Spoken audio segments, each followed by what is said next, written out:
Welcome to the official Trade Talk channel where I show you how I analyze price for the most consistent and highest probable entries to help you guys become a better trader. In today's video, we're going to discuss the trade that we took yesterday, which was Friday, June the 9th. All right, so let's get started. Right here, you can see that we have broken down below the last 2 week support. All right, these areas are those highest probable entries. Essentially, we're looking to trade inside of the range. We never look for breakdowns, but when they occur, coming back into this area could be decent place to look for short entries. So if we drop down into the lower time frame level, which would be the daily, you can see this right here is that 2 week level, and I just moved it. So excuse me, let me go back and put it back where it needs to be, which is simply the close of that. Sorry. Anyways, this is that level. This was into the Heath level on the monthly time frame or the supply zone. It was also 2 week resistance. This was a short entry that I took back here, but we're going to talk about this trade that we took yesterday. But still, you can see basically how I'm looking at price, how I analyze it, how I look for those highest probable entries and take them. And you're not always going to be right because we don't know what price is going to do. We can't interpret direction, or you know what I mean? All we can do is take in the entries at these areas and manage our risk. And over time, you become profitable as long as you become consistent in the way that you look for entries and consistent in the way that you execute those entries. So right there, boom, short. But let's get to this because this is the important stuff down here. All right, so I took a new short entry on Friday because we had broke down here on very bad news. The news was that Coinbase and Binance were getting sued by the SEC. All right, so bad news. The very next day, we have a bullish engulfing candle. So this was done on no news at all, right? So this is, to us, very suspect. This thing right here, no news, just a straight, strong move to the upside. There we go. $11 billion in shorts yesterday. And then the next one here, funding rates on futures went negative. Everybody went short with leverage on the news. This triggered a short squeeze. Here is the open interest on Binance. This could still get sold into. And I was going to agree with that because there was no good news.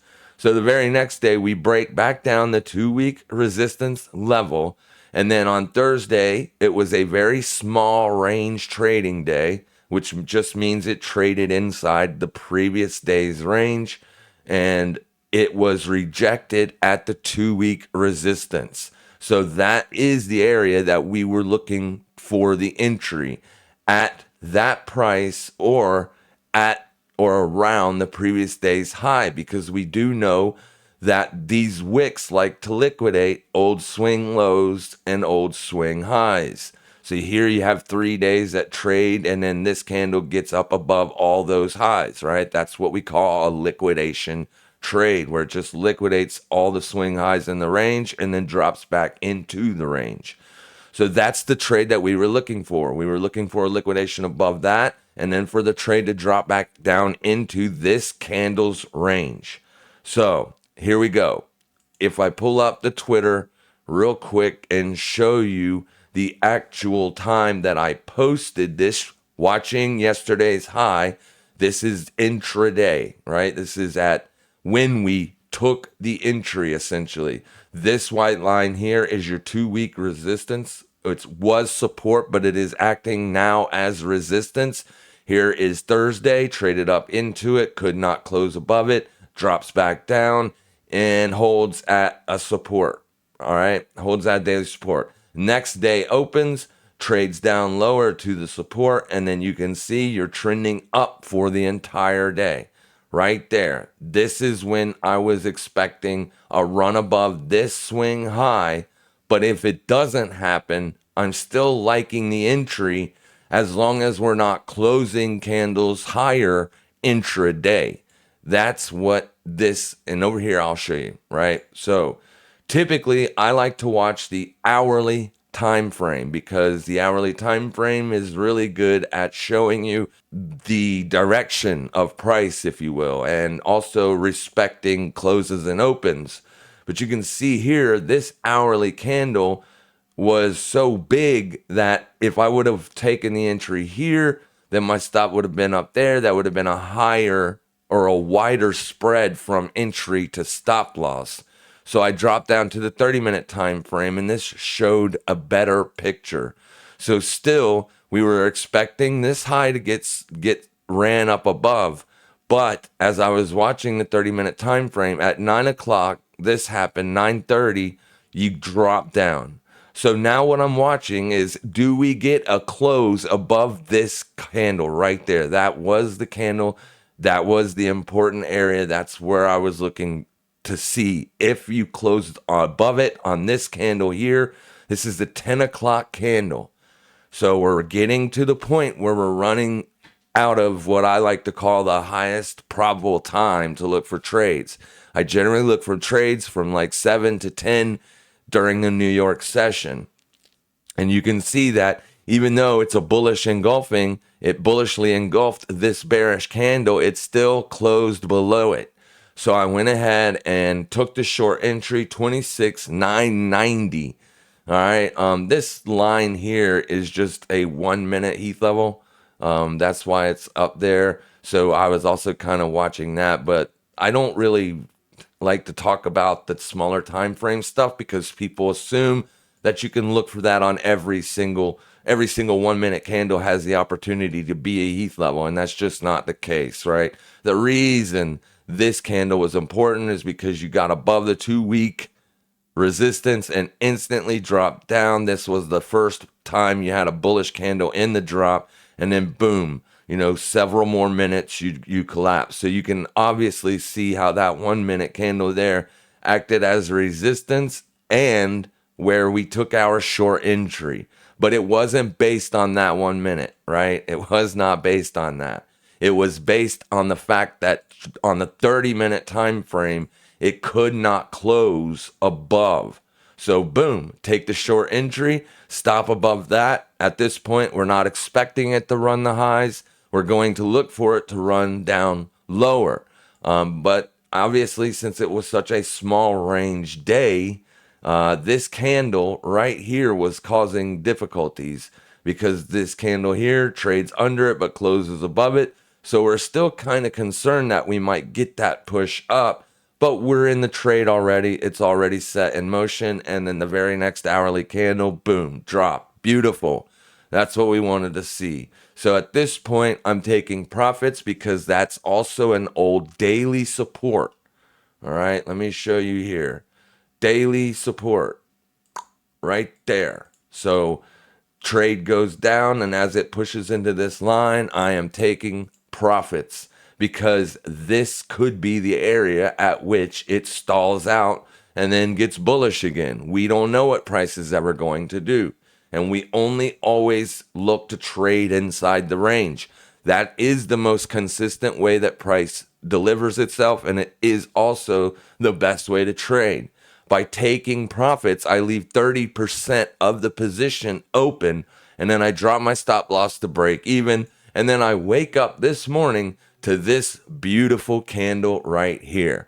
Obviously, this move was much larger than this move, so I almost made as much money as this trade, almost made as much money on that trade as I did with the rest of the position that I have open. So now I have a lot of unrealized gains that I am probably going to cut in half or potentially leave open, as if you look here on the weekly or the bi-weekly, let's go to the weekly, you can see that you do have a breakdown and you are trading well below the supports. So essentially you're about to make a new weekly support zone, depending on where this candle closes on Sunday. So that will be the next area that we will focus on moving forward. It does not look good. A lot of people were thinking that this was going to be a bear trap based on this engulfing bullish weekly candle. And based on this daily bullish engulfing candle, a lot of people thought that this was just a bear trap. This is that weekly bullish engulfing. This is just 1 day engulfing. So there you are. There's where price currently is. So we entered there, done. Put money in the bank, and now we're just sitting pretty, and we'll see what happens. You have 1 daily support left. Let's close this down here. You have 1 daily support left, and it is also a 3-day support zone. So let's see if we close above that line or not. Moving forward, it basically could be, an area to wait for a bounce and then look for a resistance on a smaller time frame, like say this Heath level right here. That will potentially be where the next pop goes if you close above this line, right?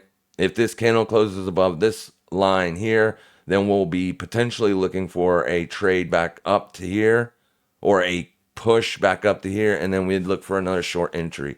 Why the short entry, and why not get bullish on this engulfing or not get bullish here? Well, that's simple. You can clearly see that there is a trend, and the trend is your friend until the end of the trend. I mean, basically this thing stopped right there.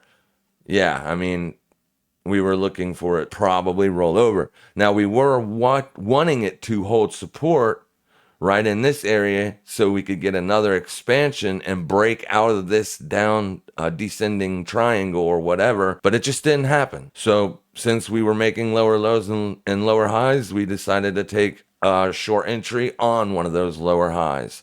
So you don't have to watch the 1 minute time frame or the 5 minute time frame. You get an idea where you're higher. See, this is that weekly support. Notice how the 5 minute time frame is like just playing around it. Boom, bitty, boom, boom. Those are the areas that you want to watch for those higher probable entries. Now, would I suggest taking a short today if price, fails at this level again? No, because you're into support and you never want to short into support. Even though you're trading under it on a 5 minute time frame, you need to close dailies under this level before you can look for that level to be a potential short entry. All right, so we'll see how today and tomorrow closes, how the week ends up closing out, and that will probably dictate what we're looking for next week. So if you're not following me on Twitter, there is a link in the description for that. You want to follow me here or subscribe to the channel, because I do go live every Tuesday and Wednesday as we do look for entries while we are doing the live streams.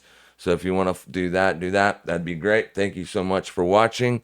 As I value your time, make sure you guys trade safe, make sure you trade smart, and as always, happy trading, everybody.